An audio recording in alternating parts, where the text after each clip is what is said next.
Mesdames et messieurs, bonsoir. Vous êtes aujourd'hui encore avec Maître Gassekia. Nous sommes là pour répondre à quelques questions et adresser une question qui est un peu principale, que nous avons déjà adressée dans nos vidéos dans le passé, et nous voulons quand même revenir là-dessus. Maintenant, par rapport aux questions que nous avions reçues la semaine dernière, j'ai constaté une question où quelqu'un demandait comment elle peut elle peut inviter sa maman.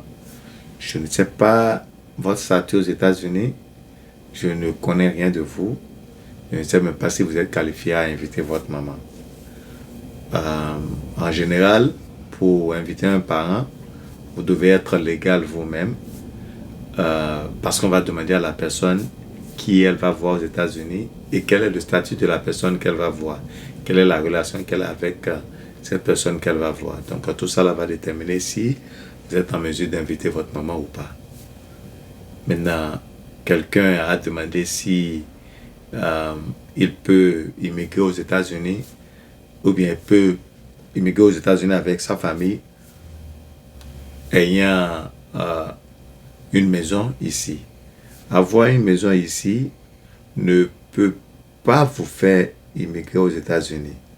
Par contre, avoir un investissement, comme je le disais, de la même manière, par contre, je veux dire, lorsque vous avez un investissement, vous êtes en mesure de venir aux États-Unis. Si vous êtes actionnaire dans un investissement avec de gros capitaux, c'est-à-dire les multinationales, ça vous permet de venir aux États-Unis et de venir avec votre famille. Ou bien si vous êtes en mesure d'investir 500 000, 1 million de dollars, par exemple, ça peut vous permettre aussi de venir aux États-Unis avec votre famille. Donc on parle d'un investissement à grande échelle, si je peux le dire. Donc ce n'est pas du petit argent. Ce que nous disons ici, ça peut vous permettre d'immigrer aux États-Unis. Voilà, bref, le reste des questions, je ne sais pas si elles sont pertinentes. Voilà les questions quand même qui ont attiré mon attention. Maintenant, le sujet d'aujourd'hui, nous voulons tout d'abord féliciter le Sénégal, le peuple sénégalais, pour avoir organisé finalement une élection brillante après tous les émeutes, après tout ce qui s'est passé autour de cette élection-là. Donc vraiment, félicitations au peuple sénégalais. Maintenant, l'élection au Sénégal, en quoi ça nous concerne ici? Ça nous concerne beaucoup. Nous avions dit dans nos vidéos passées, lorsque nous parlions de l'asile politique, que lorsque quelqu'un demande l'asile sur la base politique, au cas où la situation politique change dans le pays, vous clamez que vous êtes d'un parti politique d'opposition, par exemple, et ce parti politique d'opposition devient maintenant mouvancier.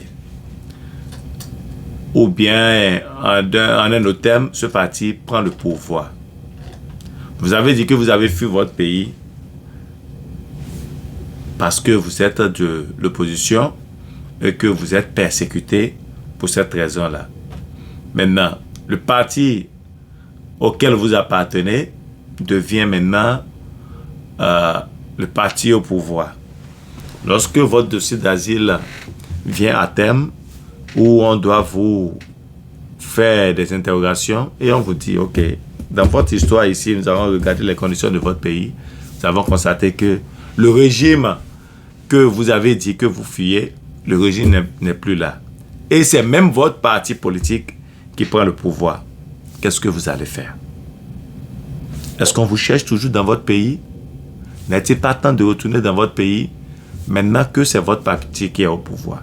Donc voilà un peu les inconvénients, les conséquences, je veux dire. Je ne vais pas parler d'inconvénients, forcément. Les conséquences de la demande d'un asile politique. Le cas express du Sénégal.